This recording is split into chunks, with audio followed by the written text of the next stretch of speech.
Hello friends, welcome to my channel. और आज हम देखते हैं जेरी शेफर्ड और उनके 8 डॉग्स की सच्ची कहानी, जो लगभग 6 महीनों तक -50 डिग्री टेम्परेचर पर अपने मालिक के बिना कैसे सरवाइव कर पाए और उनमें से 2 डॉग क्यों जेरी से नहीं मिल पाए।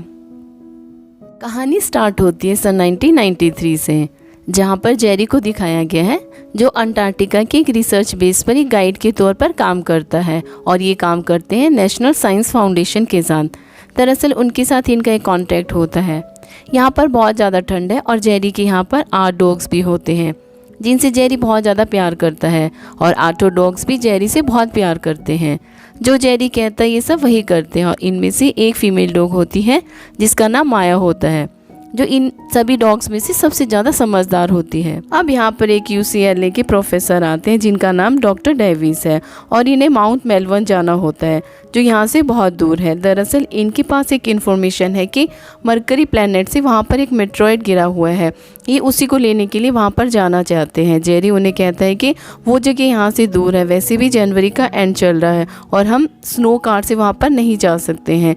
जेरी का बॉस कहता है कि ये बहुत दूर से आए हैं और इन्हें वहाँ पर किसी भी हालत में जाना है। जेरी कहता है कि अगर ये वहाँ पर जाना चाहते हैं तो वहाँ पर जाने का सिर्फ एक ही रास्ता है और वो है डॉग्स के साथ। ये जो 8 डॉग्स होते हैं ये ठंड में रहने के आदी होते हैं, यानी कि ठंड के डॉग्स होते हैं। हालांकि यहाँ पर चारों तरफ बर्फ़ है लेकिन फिर भी ये पूरी रात बाहर ही सोते हैं।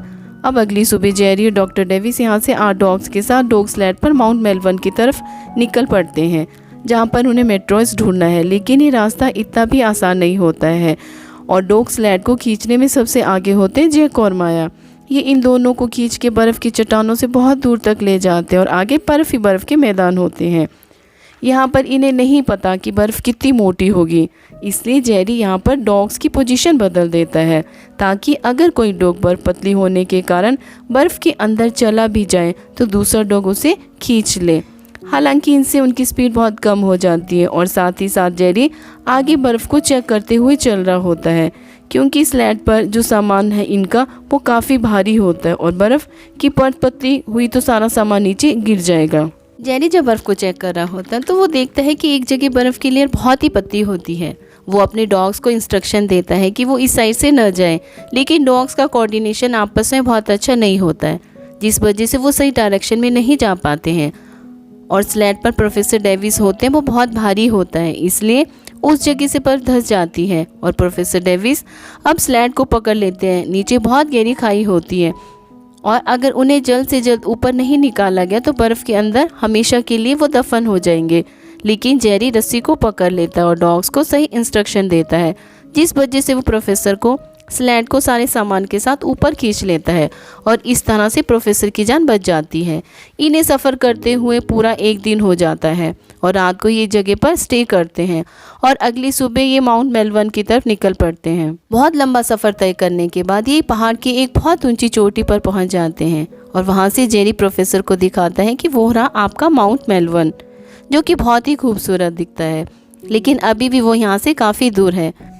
वहीं दूसरी तरफ बेस पर जहाँ से प्रोफेसर जेरी आए हैं वहाँ पर मौसम विभाग का कॉल आता है और उन्हें बताया जाता है कि एक बहुत बड़ा तूफान आने वाला है और तुम सबको अब वापिस नीचे आना होगा।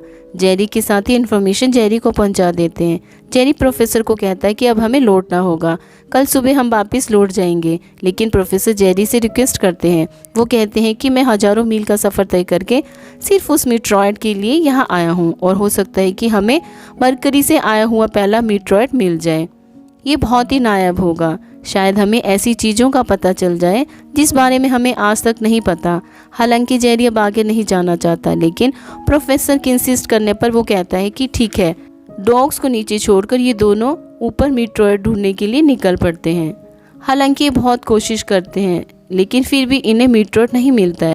तभी प्रोफेसर वहाँ पर देखते हैं कि वहाँ पर बहुत ही अलग तरह का एक छोटा सा पत्थर होता है और ये वही मीट्रॉइड होता है जिसके लिए प्रोफेसर हज़ारों मील का सफ़र तय करके अपनी ज़िंदगी को रिस्क में डालकर यहाँ तक आए। जब उन्हें ये मिल जाता है तो वो बहुत खुश होते हैं। इसके बाद जेरी प्रोफेसर उनके डॉग्स के साथ बड़ी स्पीड से वापस जाना शुरू करते हैं और तभी जेरी को पता चलता है कि उसके एक डॉग के पैर पर चोट लगी हुई है। इसका नाम जैक होता है।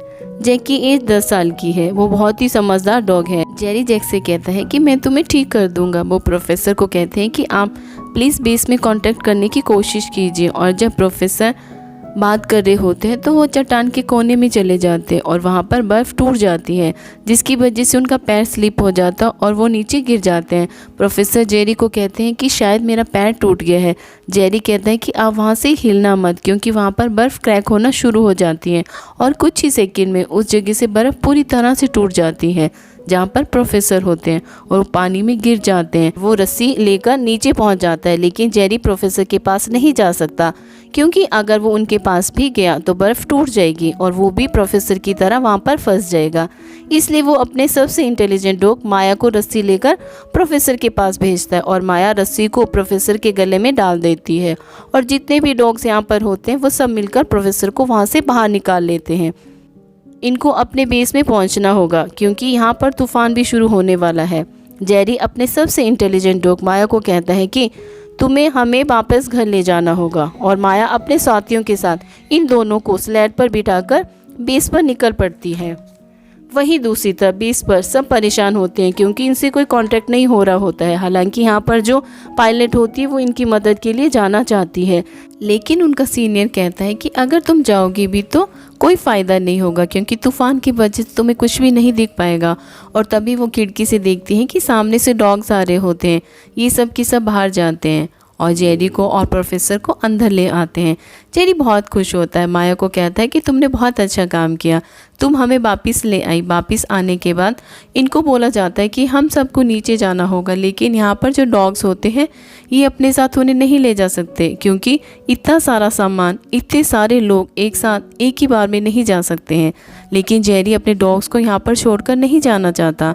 उसको बताया जाता और यकीन दिलाया जाता है कि तुम्हें छोड़ने के बाद हम वापिस आएंगे और डॉग्स को यहाँ से ले जाएंगे। जेरी को बताया जाता है कि तुम्हारी उंगलियां पूरी तरह से सुन पड़ चुकी है, हो सकता है कि तुम्हारे हाथ भी खराब हो जाए, इसलिए जल्दी से जल्दी तुम्हें नीचे जाकर मेडिकल फैसिलिटीज़ लेनी होगी। और अब जेरी के पास कोई भी रास्ता नहीं होता है। वो सारे डॉग्स को एक जंजीर में बांधकर एक लाइन से बांध देता है और माया को कहता है कि सबका ध्यान रखना। और इसके बाद ये सब के सब यहाँ से हेलीकॉप्टर से निकल जाते हैं। जब ये नीचे जा रहे होते हैं तो तूफ़ान काफ़ी ज़्यादा बढ़ जाता है और जेरी भी बेहोश हो जाता है, क्योंकि वो पूरे सफ़र में बहुत थक चुका होता है। वो घायल होता है और जब जेरी को होश आता है तो एक दिन बीत चुका होता है और वो अपने साथी से पूछता है कि सब कैसे हैं। वो कहता है सबकी सब ठीक है। जेरी कहता है कि मेरे डॉग्स को यहाँ पर ले आओ। वो बताता है कि डॉग्स अभी भी ऊपर है, तूफ़ान बहुत ज़्यादा बढ़ गया, इसलिए ऊपर जाने की परमिशन किसी को भी नहीं मिली। हालांकि जेरी की तबीयत ठीक नहीं होती, फिर भी वो पायलट के पास जाता और कहता है कि हम ऊपर कितनी देर में जा सकते हैं। वो कहती है कि ऊपर जाने की परमिशन अब किसी को भी नहीं है, हमें सर्दियाँ ख़त्म होने का इंतज़ार करना होगा। और वहाँ पर 8 के 8 डॉग जंजीर में बंधे हुए हैं और अगर ये सर्दी ख़त्म होने तक वहाँ नहीं गए तो सबकी सब मर जाएंगे और जेरी कभी भी ऐसा नहीं होने देगा। इसलिए वो कमांडर के पास जाता और कहता है कि अभी भी बेस पर कुछ जाने फंसी हुई है। कमांडर कहता है कि मैंने वहाँ से सबको निकाल दिया। जेरी कहता है कि वहाँ 8 डॉग्स हैं। इस बात से कमांडर कहता है कि यहाँ पर 200 लोग हैं और मेरे ऊपर इनकी जिम्मेदारी है, मुझे इनको बचाना है। इससे जेरी को परमिशन नहीं मिलती है और ये सब के सब वापिस न्यूजीलैंड आ जाते हैं। न्यूजीलैंड आने के बाद जेरी बहुत कोशिश करता है कि वो एक प्लेन हायर कर सके और अपने डॉग्स को बचा सके, लेकिन कोई भी उसे फाइनेंस नहीं करता है। और उसे ये भी बताया जाता है कि वहाँ पर जितनी भी टीम्स जाने वाली थी वो सब की सब कैंसिल हो चुकी है, क्योंकि 25 सालों में इतना बड़ा तूफान कभी भी नहीं आया। जेरी बहुत ज़्यादा परेशान इसलिए भी होता है कि उसने अपने सारे डॉग्स को बहुत टाइट बांध दिया था ताकि वो वहाँ से कहीं ना जा पाए और कुछ ही घंटों के बाद वो उनको बचाकर वहाँ से ले जाए। लेकिन अब जेरी नीचे फंस चुका और डॉग्स अंटार्कटिका में डॉग्स को अब पूरे 2 हफ्ते हो चुके हैं और 2 हफ्तों से उन्होंने कुछ भी नहीं खाया। वो सब के सब कमज़ोर हैं, खामोश हैं। ये सब जेरी का इंतज़ार कर रहे होते हैं और तभी यहाँ पर हवाएं और तेज़ हो जाती है और यहाँ पर जो फ्लैग होता है वो बहुत ज़ोर से आवाज़ करना शुरू कर देता है। उसे देखकर ये सारे के सारे डॉग्स एक्टिव हो जाते हैं। ये भौंकना शुरू कर देते हैं और चेन को खींचना स्टार्ट कर देते हैं और ठंड बहुत ज़्यादा होने की वजह से धातु हमेशा कमज़ोर पड़ जाती है और इनकी चेन टूटना शुरू हो जाती है और एक के बाद एक ये सब आज़ाद हो जाते हैं। और अगले दिन सुबह ये दिखाया जाता है कि जब ये सब के सब वहीं पर बैठे होते हैं तभी इन्हें एक पक्षी दिखता है और पक्षी इनके लिए खाना है। ये सब मिलकर उस पक्षी का पीछा करना शुरू कर देते हैं। हालांकि जैक इनके साथ नहीं आता क्योंकि उसकी उम्र 10 साल हो चुकी है। वो अब पूरी तरह से गिव अप कर चुका है। हालांकि माया उसे अपने साथ ले जाना चाहती है लेकिन जैक यहाँ से कहीं भी नहीं जाना चाहता। वो अभी भी चेन से बंधा हुआ है और माया भी उन्हें वहीं छोड़कर बाकी डॉग्स के साथ पक्षियों का शिकार करने के लिए निकल पड़ती है। जैसे ही पक्षियों के पास जाते हैं पक्षी इनसे दूर चले जाते हैं। तभी माया एक रणनीति बनाती है और सारे डॉग्स को एक साइड पे खड़ा कर देती है और खुद दूसरी साइड पे पक्षियों को उड़ाती है। और जब पक्षी उस तरफ उड़ते हैं जिस तरह बाकी डॉग्स होते हैं वो सब के सब इन पर झपट पड़ते हैं और इनके हाथ कुछ पक्षी लग जाते हैं और 15 दिनों में पहली बार इन्होंने खाना खाया होता है। वहीं नीचे जेरी पूरी तरह से परेशान होता है। उसने हर जगह से मदद लेने की कोशिश की लेकिन उसे कहीं से कोई मदद नहीं मिली और अब जो हर जगह से थक जाता है तो प्रोफेसर डेविस के पास जाता है। प्रोफेसर डेविस वही होते हैं जिनकी जान उन डॉग्स ने बचाई थी और वो प्रोफेसर को कहता है कि मैं रात को सो नहीं पाता हूँ, मेरे डॉग्स अभी भी ऊपर है, मुझे आपकी मदद की ज़रूरत है। आपकी साइंस विभाग में काफ़ी अच्छी जान पहचान है, अगर आप चाहते हो तो मैं आपकी मदद से ऊपर जा सकता हूँ। प्रोफेसर कहते हैं कि इससे उनका सारा पैसा वेस्ट हो जाएगा और वैसे भी तुम अगर ऊपर चले गए तो वहाँ पर टेम्परेचर -50 डिग्री होगा और डॉग्स को वहाँ पर बंदे इतने दिन हो चुके हैं, मुझे नहीं लगता कि वहाँ पर अब कोई भी बचा होगा। जेरी कहता है कि मैं ये सब अपनी आंखों से देखना चाहता हूँ लेकिन प्रोफेसर उसकी मदद के लिए आगे नहीं आते। उन्हें लगता है कि ये सब प्रैक्टिकल नहीं है, इसीलिए जेरी को वहाँ से निराश होकर जाना पड़ता है। इस बात से जेरी पूरी तरह से टूट जाता है। वो बहुत उदास होता है क्योंकि उसके सारे डॉग्स ऊपर फंसे हुए हैं जिन्होंने उसकी कई बार जान बचाई है। वहीं ऊपर डॉग्स को आज पूरे 50 दिन हो चुके हैं और 50 दिनों तक ये ट्रैवल करते रहते हैं, पक्षियों को मारकर खाते हैं और एक दिन जब ये पहाड़ की चोटी पर होते हैं तो वहाँ से इनमें से एक डॉग नीचे गिर जाता है और वो वहाँ से उठ नहीं पाता है। सारे डॉग्स रात को उसी के पास वहीं पर सो जाते हैं और सुबह जब सब उठते हैं तो वो मर चुका होता है और अब बाकी के सारे डॉग्स यहाँ से निकल जाते हैं। लेकिन एक डॉग जिसका नाम मैक्स होता है वो कुछ देर के लिए वहीं रुक जाता है और जब वो अपने साथियों के पीछे जाना चाहता है तो वहाँ देखता है कि वहाँ पर कोई भी नहीं होता है। वो उन्हें खो देता है और वो वापस अपने अमेरिकन बेस की तरफ बढ़ना शुरू कर देता है जहाँ पर जेरी इन सबको बांध कर गया था। वहीं दूसरी तरफ जो बाकी के 5 डॉग्स होते हैं वो रशियन वेस तक पहुंच जाते हैं। दरअसल पहाड़ों पे अलग अलग देशों के अलग अलग वेस होते हैं। रशियन बेस पूरी तरह से खुला होता है, यहाँ पर खाने का बहुत सारा सामान होता है। सारे डॉग्स रशियन बेस के अंदर जाकर बहुत सारा खाना खाते हैं। वहीं दूसरी तरफ दिखाया जाता है कि मैक्स अपने बेस तक पहुंच जाता है लेकिन ये पूरी तरह से लॉक्ड होता है, वो अंदर नहीं जा सकता, इसलिए उसे वहाँ से जाना पड़ता है क्योंकि उसका कोई भी साथी उसे नहीं मिलता। ये भूखा है और तभी उसे एक मरी हुई किलर व्हेल दिखती है। ये उसके पास जाता है और उसे खाने की कोशिश करता है। जैसे उसे खाने की कोशिश कर रहा होता है अंदर से एक लेपर्ड शील बाहर निकलती है। ये बहुत ही खतरनाक होती है, इसके पास जो भी जाता है ये उसे मार देती है, इसलिए मैक्स को यहाँ से जाना पड़ता है। मैक्स भूखा है, वो किसी भी कीमत पर इस मांस को खाना चाहता है और तभी मैक्स देखता है कि उसके 5 साथी जो रशियन बेस तक पहुँच गए थे, जिन्होंने वहाँ पर खाना खाया था, वो भी वापस लौट चुके होते हैं और वे सब के सब मैक्स को देख लेते हैं और अब ये सब के सब फिर से मिल चुके हैं। मांस का टुकड़ा छीनकर भाग जाता है और शील उसका पानी के नीचे से यानी बर्फ़ के नीचे से उसका पीछा करती है। मैक्स ऊपर से भाग रहा होता है और उसने ऐसा इसलिए किया होता है ताकि उसके जो यहाँ पर 5 साथी हैं इस दौरान वो वहाँ से खाना खा लें। और होता भी ऐसे ही, वो पांचों के पांचों उस मरी हुई किलर व्हेल के पास पहुँच जाते हैं और उसे खाना शुरू कर देते हैं। लेकिन वो शील जो मैक्स का पीछा कर रही होती है अब वो भी वापस लौट आती है और जब वो मरी हुई किलर व्हेल के पास पहुँचती है तो वहाँ पर 5 डॉग्स उसका खाना खा रहे होते हैं। इस बात से गुस्सा होकर शील माया के पैर को जख्मी कर देती है और जब डॉग्स देखते हैं कि शील ने माया के ऊपर हमला किया है तो वो सब की सब शील के ऊपर हमला कर देते हैं, उसे चारों तरफ से काटना शुरू कर देते हैं और इस बात से शील वापिस पानी में चली जाती है। वो अपने खाने से दूर हो जाती है और अब सब डॉग्स उस मरी हुई किलर व्हेल को खाने का मौका मिल जाता है। सब यहाँ पर भरपेट खाते हैं। हालांकि माया जख्मी है लेकिन उन्हें यहाँ से जाना पड़ता है। वहीं दूसरी तरफ जेरी 5 महीने बीत जाने के बाद आज भी अपने डॉग्स के लिए परेशान है। वो किसी भी तरह से उनके पास पहुंचना चाहता है, हालांकि उसके पास किसी भी तरह की कोई भी मदद नहीं होती। लेकिन अब वो ये फैसला कर लेता है वो अकेला ही वहाँ पर जाएगा और वो न्यूजीलैंड के बोर्ड तक पहुँच जाता है, क्योंकि यहाँ से उसे शिप से जाना होगा और आगे का सफ़र वो कैसे तय करेगा उसे कुछ नहीं पता। न्यूजीलैंड बोर्ड पर उसे ऐसा कोई भी शिप नहीं मिलता जो उस जगह जा रहा हो जहाँ पर जेरी को जाना है, क्योंकि बर्फ बहुत ज़्यादा है और इस वक्त पानी जमा होगा। और तभी जेरी देखता है कि उसकी पूरी टीम, उसका पायलट, उसके वो साथी जो मैप्स बनाते हैं और साथ ही साथ प्रोफेसर डेविस भी वहाँ पर होते हैं। प्रोफेसर डेविस ने आगे के सफ़र के लिए सारी फंडिंग की होती है। उनके पास एक हेलीकॉप्टर भी है, लेकिन हेलीकॉप्टर इतनी दूर से वहाँ नहीं जा सकता है। इन्हें आगे का सफ़र शिप से ही करना होगा। ये किसी तरह से शिप अरेंज कर लेते हैं और जब भी शिप से आगे जा रहे होते हैं तो उस जगह से 100 मील पहले जहाँ से इन्हें हेलीकॉप्टर से ऊपर जाना है, वहाँ पर बर्फ़ मोटी होने की वजह से इनका पानी का शिप फंस जाता है और अब ये आगे नहीं जा सकते। इन्हें यहाँ पर इंतज़ार करना होगा या लौटना होगा।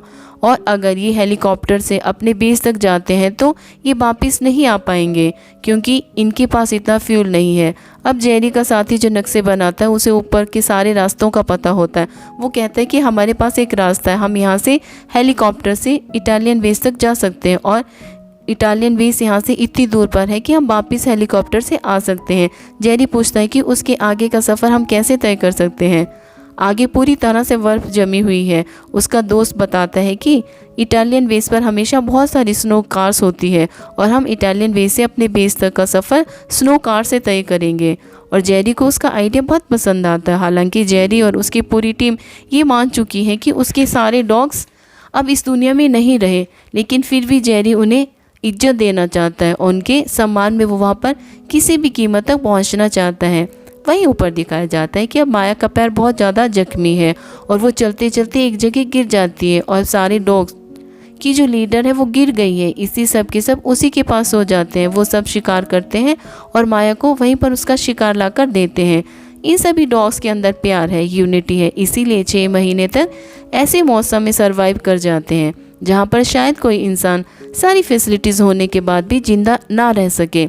वहीं दूसरी तरफ दिखाया जाता है कि जेरी और उसकी पूरी टीम अपने प्लान के हिसाब से अपने बेस तक पहुंच जाती है और जब वहां पर जेरी पहुंचता है तो उस जगह पर पहुंचता है जहां पर वो अपने 8 डॉग्स को बांध कर गया था। दरअसल बर्फ़ की वजह से चेन पूरी तरह से दब चुकी होती है और वो चेन ढूंढकर उसका एक सिरा खींचता है और चेन के उस सिरे में उसको एक डॉग जैक होता है जिसने अपने आप को चेन से छुड़ाया नहीं था। वो पूरी तरह से बर्फ़ के नीचे दबा होता है। उसे देखकर जेरी को बहुत दुख होता है। वो अपने साथियों को कहता है कि इन्होंने अपने आप को चेन से नहीं छुड़ाया, शायद वो छुड़ा ही नहीं पाए। और इसके बाद वो चेन का दूसरा सिरा खींचता है, लेकिन उस पर कोई भी डॉग नहीं होता है। इससे उसे थोड़ा सा सेटिस्फेक्शन होता है। पूरी चेन उठाता है तो उसमें एक भी डॉग नहीं होता है। इस बात से जेरी बहुत खुश होता है। वो अपने दोस्तों को कहता है कि उन्होंने अपने आप को छुड़ा लिया और तभी वो सामने देखता है कि वहाँ से मैक्स आ रहा होता है और मैक्स के पीछे पीछे बाकी डॉग्स भी आ जाते हैं और वो जेरी को देखकर बहुत खुश होते हैं। वो उसकी तरफ दौड़ना शुरू करते हैं और जेरी भी उसके साथी भी पागलों की तरह डॉग्स की तरफ दौड़ना शुरू करते हैं, क्योंकि इन सब ने मान लिया था कि ये सारे के सारे डॉग्स मर चुके होंगे। लेकिन 6 महीने तक ये डॉग यहाँ पर बचे रहे और जेरी को उसके 5 डॉग मिल जाते हैं। क्योंकि माया का पैर जख्मी था और वो पीछे रह गई थी, वो इनके साथ नहीं आती है। जेरी अपने सारे डॉग्स को गाड़ी में बिठाता है, लेकिन मैक्स गाड़ी में नहीं बैठता और वो एक तरफ भागना शुरू कर देता है। जेरी को और उसके साथियों को कुछ भी समझ नहीं आता और जेरी भी उसके पीछे भागता है। कुछ दूर जाने के बाद एक ढलान के नीचे देखता है कि वहाँ पर माया होती है। उसे देखकर जेरी बहुत खुश होता है और उससे सॉरी कहता है। और माया जो कि जख्मी है लेकिन अभी भी वो जिंदा है, जेरी उसे अपने गोद में उठाकर अपने कैंप तक, अपने बेस तक ले आता है और इसके बाद ये सब के सब गाड़ी में बैठकर अपने घर की तरफ निकल जाते हैं। दरअसल इस सच्ची कहानी में जेरी और उसके 8 डॉग्स के बीच में जो प्यार होता है उसको दिखाया गया 6 महीने बीत जाने के बाद भी, जब वो ये नहीं जानता कि उसके डॉग्स अब इस दुनिया में है या नहीं। अपनी जान पर खेलकर उन्हें श्रद्धांजलि देने जाता है, लेकिन शायद किस्मत को कुछ और ही मंजूर होता है और वो इस कैंप को छोड़ने से पहले वहाँ पर जैक की कवर बना देता है। दरअसल शायद इंसान जिस प्यार को दूसरे इंसान से पाना चाहता है वो प्यार कभी भी उसे इंसान से नहीं मिलता, वो सिर्फ उसे डॉग से मिलता है। इसलिए इस पूरी दुनिया में सबसे ज़्यादा प्यार डॉग से किया जाता है। तो ये थी पूरी कहानी ईट ब्लो की। उम्मीद करती हूँ कि आपको ये कहानी पसंद आई होगी।